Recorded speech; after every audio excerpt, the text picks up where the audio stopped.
അതിജീർണമായ ഒരു സംസ്കാരത്തിൻ്റെ ഭാഗമായിട്ടുള്ള രാഹുൽ മാക്കൂട്ടത്തിലുമായി ബന്ധപ്പെട്ട് ഇപ്പോഴും പുറത്തു വന്ന വിവരങ്ങളെല്ലാം അടിസ്ഥാനപ്പെടുത്തി വിദേശത്തേക്ക് കടന്നു കളയാതിരിക്കാൻ വേണ്ടി ലൂക്കോസ് നോട്ടീസ് കൂടി പുറപ്പെടുവിച്ച ഒരു MLA-യുടെ ചിത്രമാണ് കോൺഗ്രസ്സുകാർക്ക് ഇന്ന് കൈകാര്യം ചെയ്യേണ്ടി വരുന്നത്.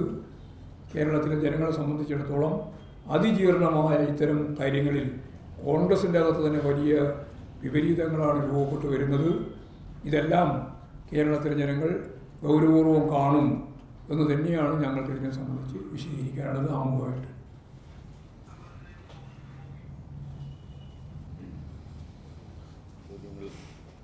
അത് രാഹുൽ മാങ്കൂട്ട വിഷയത്തിലെ കോൺഗ്രസ് നേതാക്കൾ പരസ്പരം വിരുദ്ധമായ മൊഴികളാണ് പറഞ്ഞത്. ചിലർ അനുകൂലിക്കുന്നുണ്ട്, ചിലർ ഒരു രാഷ്ട്രീയ നീക്കമാണ് ആരോപിക്കുന്നുണ്ട്. അപ്പോൾ കോൺഗ്രസിലൊരു ഭിന്നത പ്രകടമാണ്. ഞാൻ പറഞ്ഞല്ലോ, കോൺഗ്രസിൻ്റെ അകത്ത് ഭിന്നത രൂപപ്പെടും ഉറപ്പല്ലേ. ഈ ജീർണത പൂർണ്ണമായിട്ട് അംഗീകരിക്കുന്നവരുണ്ട്, അംഗീകരിക്കാത്തവരുണ്ട്. അപ്പോൾ പിന്നെ സ്വാഭാവികമായിട്ടും സംഘർഷാത്മകമായ സാഹചര്യം കോൺഗ്രസ്സിലുണ്ടാവും. ഏതായാലും പകൽ വെളിച്ചം പോലെ വ്യക്തമാക്കപ്പെട്ടതാണ് രാഹുൽ മാക്കൂട്ടത്തിൻ്റെ ഭാഗമായിട്ടുള്ള സ്ത്രീ പീഡനത്തിൻ്റെയും ഗർഭചിത്രം ഉൾപ്പെടെയുള്ള കാര്യങ്ങളെ സംബന്ധിച്ചുള്ള കാര്യം. ഞാനത് അധികം വിശദീകരിക്കേണ്ട കാര്യമില്ല, എല്ലാവർക്കും അറിയുന്ന കാര്യമായതുകൊണ്ട് ഞാൻ വിട്ടതാണത്. അത്രയേ എനിക്ക് പറയാനുള്ളൂ. അത് കോൺഗ്രസ്സാണ് തീരുമാനിക്കേണ്ടത്. കോൺഗ്രസിൻ്റെ അങ്ങേയറ്റത്തെ ജീർണതയാണ് പ്രകടമാകുന്നത്. കാരണം സസ്പെൻഡ് ചെയ്തു എന്ന് പറഞ്ഞ് നിർത്തിയിട്ട് പാലക്കാട് ജില്ലയിലെ കോൺഗ്രസിൻ്റെ ഏറ്റവും സജീവ പ്രവർത്തകനെ പോലെ എല്ലാവരും ചേർന്ന് പ്രവർത്തിക്കുകയായിരുന്നു രാഹുൽ മാങ്കൂട്ടം. ഈ വിവരം അവസാനത്തെ ഒരു TV ചാനൽ അവതരിപ്പിച്ച അവസാനത്തെ ക്ലിപ്പിംഗ് കേട്ടതിന് ശേഷം പിന്നീട് റിപ്പോർട്ടർ TV തന്നെയാണെന്ന് തോന്നുന്നുണ്ട്, ആ പെൺകുട്ടി പരാതി നൽകുന്നതിന് വേണ്ടി മുഖ്യമന്ത്രിയുടെ ഓഫീസിലെത്തിയിരിക്കുന്നു എന്ന് വാർത്ത വരുന്ന നിമിഷം അപ്പോഴാണ് ഓഫീസും പൂട്ടി രാഹുൽ മാങ്കൂട്ടം പുറത്തേക്ക് പോയത്. അതുവരെ അവിടെ തന്നെ നിൽക്കുകയായിരുന്നു. കോൺഗ്രസ്സുകാരുടെ പരിപൂർണമായ പിന്തുണയുണ്ടായിരുന്നു. സുധാകരൻ ശ്ലാഘിക്കുന്ന നിലയാണ് സ്വീകരിച്ചത്. എന്നാൽ അതിൻ്റെ അകത്ത് തന്നെയുള്ള കോൺഗ്രസിൻ്റെ നേതാക്കന്മാർ VD സതീശൻ ഉൾപ്പെടെയുള്ള ആളുകളുടെ നിലപാടും ഒക്കെ പ്രശ്നമായിട്ട് നിലനിൽക്കുന്നുണ്ട് എന്നുള്ളത് ശരിയാണ്. സൈബർ പോരാട്ടം അവർക്കെതിരായിട്ട് തന്നെ നടക്കുന്ന ചിത്രം നമ്മൾ കണ്ടതാണ്. അപ്പോൾ അതിലൊരു ജീർണമായ മുഖം മാത്രമേ അതിൽ പ്രകടിപ്പിക്കപ്പെടുന്നു.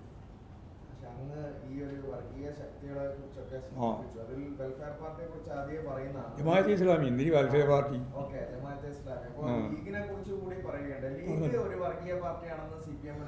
ഞങ്ങൾ ഇതേവരെ പറഞ്ഞിട്ടില്ല, അതിലേക്കാണ് നീങ്ങിക്കൊണ്ടിരിക്കുന്നത്. ഞാൻ മലയാളത്തിലാണ് പറഞ്ഞത്, അത് കേട്ടാൽ മനസ്സിലാവുന്നതാണ്. അതിനൊക്കെ ആ ഭാഷയുണ്ട്, അത് മനസ്സിലായാൽ മനസ്സിലാവും. പറഞ്ഞാൽ ഒന്നും കൂടി പറയാം. വർഗീയ പാർട്ടിയാണ് ഞങ്ങൾ ഇതേവരെ പറഞ്ഞിട്ടില്ല, എന്നാൽ അതിലേക്കാണ് നീങ്ങിക്കൊണ്ടിരിക്കുന്നത്. ആ മലയാളം മനസ്സിലാവില്ലേ?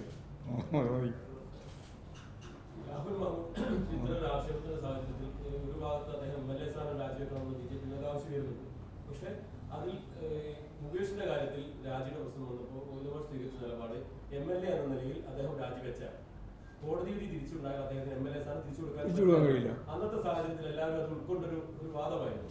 ആ വാദം അല്ലെങ്കിൽ ആ ആനുകൂല്യം രാഹുൽ മാങ്കൂട്ടത്തിന്റെ കാര്യത്തിൽ ഉണ്ടാവും. നിങ്ങളുടെ അഭിപ്രായം എന്താണ്? രാജിവെക്കണമെന്നാണോ വേണ്ടാന്നാണോ? അല്ല, വ്യക്തിപരമായ അഭിപ്രായം പറഞ്ഞു. കേരളത്തിൻ്റെ അഭിപ്രായം ഞാൻ പറഞ്ഞു. ഞാൻ പറഞ്ഞത് എല്ലാ സ്ഥലത്തും അങ്ങനെയാണ് പറഞ്ഞത്. കേരളത്തിൻ്റെ അഭിപ്രായം അതാണെന്ന്. അല്ലാണ്ട് ഞാൻ എൻ്റെ പാർട്ടിയുടെ അഭിപ്രായ രീതിയിൽ മാത്രമല്ല ഞാൻ പറഞ്ഞത്. കേരളം അങ്ങനെ ആഗ്രഹിക്കുന്നുണ്ട്. കാരണം ഇതുപോലെ ഒരു ചരിത്രത്തിൽ ഇന്നേ വരെ ഒരു MLA സംബന്ധിച്ചോ ഒരു സാധാരണ മനുഷ്യനെ സംബന്ധിച്ചോ ഇതുപോലൊരു അഭിപ്രായം എവിടുന്നും ഉയർന്നു വന്നിട്ടില്ല. ഈ പ്രശ്നം ഉയർന്നു വന്നിട്ടില്ല. ഇപ്പോഴെ തന്നെ അദ്ദേഹത്തിൻ്റെ ജാമ്യം നേടാൻ വേണ്ടിയിട്ടുള്ള കാര്യത്തിൽ അദ്ദേഹം സമ്മതിച്ചു കൊടുത്തൊരു കാര്യമുണ്ടല്ലോ, വായിച്ചില്ലേ? ഇന്നത്തെ മനോരമയും മാതൃഭൂമിയും. ഞങ്ങൾ ദേശാഭിമാനി വായിക്കണമെന്നില്ല, വായിച്ചില്ലേ? എന്താ പറഞ്ഞു കൊടുത്തത്? ഫ്രണ്ട് പേജിൽ അതാ, വായിച്ചു നോക്കും. ഉഭയകക്ഷി സംവിധാനത്തെ അടിസ്ഥാനപ്പെടുത്തിയിട്ട് ഞങ്ങൾക്ക് ലൈംഗിക ബന്ധത്തിൽ ഏർപ്പെടാൻ അവകാശമുണ്ട്, ആ അവകാശം ഞങ്ങൾ ഉപയോഗിച്ചതാണ് അദ്ദേഹം ഇന്ന് പറഞ്ഞത്, ജാമ്യം നേടാൻ വേണ്ടി. അപ്പോൾ സമ്മതിച്ചിട്ടുണ്ട്. പിന്നെ എൻ്റെ കുട്ടിയാണെന്ന് പറയാൻ സാധിക്കില്ല എന്നാണ് പറഞ്ഞത്. അദ്ദേഹത്തിന് അവർ കല്യാണം വേറെ കഴിച്ചിട്ടുണ്ട്. കഴിച്ചതിൻ്റെ ഭാഗമായി BJP പ്രാദേശിക പ്രവർത്തകരാണ് കഴിച്ചത്. അവരെ കുട്ടിയാവാനാണ് സാധ്യത എന്നാണ് ഇന്ന് വിധി. ഞാൻ മാതൃഭൂമി വായിച്ചപ്പോഴാണ് ആ വിവരം അറിയുന്നത്, BJP ആണെന്നൊക്കെ. എനിക്കറിയേണ്ടായിരുന്നില്ല. അപ്പോൾ അതാണ് അങ്ങനെയുള്ളൊരു അവസ്ഥയിലാണുള്ളത് ഈ കേരളം. അത് സംബന്ധിച്ചുള്ള നല്ല രീതിയിലുള്ള ഒരു ജനകീയമായ ഒരു വിചാരണ മാനസിക തലത്തിൽ കേരളത്തിലുടനീളം നടക്കേണ്ടതെന്നാണ് എൻ്റെ ധാരണ. കോൺഗ്രസ് ഇതിനെ പ്രതിരോധിക്കുന്നുണ്ട്. രാഹുൽ മാങ്കൂട്ടത്തിനുള്ള ആദ്യ ഘട്ടത്തിൽ തന്നെ നടപടിയെടുത്തു. CPM-ന്റെ പല നേതാക്കൾ, മുകേഷ് ഉൾപ്പെടെ ഉള്ള നേതാക്കൾക്കെതിരെ എന്ത് നടപടി സ്വീകരിച്ചു എന്നൊരു മറുചോദ്യം ഉന്നയിച്ചുകൊണ്ടാണ്. അല്ല, അതൊക്കെ ഞങ്ങളെ സംബന്ധിച്ചിടത്തോളം ഇത് എത്രയോ വർഷങ്ങൾക്ക് മുമ്പുള്ളൊരു പ്രശ്നം അടിസ്ഥാനപ്പെടുത്തിയിട്ടുള്ളതാണ്. അത് വരട്ടെ എന്നാണ് പറഞ്ഞത്. ഞങ്ങൾ അന്നേ പറഞ്ഞാൽ അത് തന്നെയാണ്. അതിലൊന്നും ഞങ്ങൾ മാനം വരുത്തിയില്ല. പക്ഷേ ഇതെന്ന് പറഞ്ഞാൽ നിങ്ങളെ മുമ്പ് തന്നെ കേൾക്കുകയാണ്, കാണുകയാണ് തെളിവായിട്ട്.